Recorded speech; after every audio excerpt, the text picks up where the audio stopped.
Weather Service in State College, Pennsylvania has issued a severe thunderstorm warning for northwestern Juniata County in central Pennsylvania, northeastern Mifflin County in central Pennsylvania, west central Snyder County in central Pennsylvania until 2:45 p.m. and 1:52 p.m. Storm was located over Juniata Terrace, moving north at 20 miles per hour. Alright.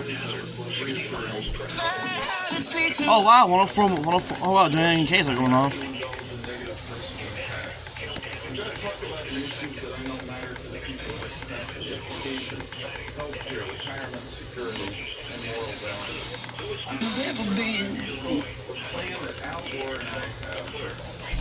Juniata Terrace, Alpharetta, Belltown, Walnut, and Reed's Gap State Park. Stay inside a well-built structure and keep away from windows. Very heavy rainfall is occurring with this severe thunderstorm and may lead to flash flooding. Do not drive your vehicle through flooded roadways.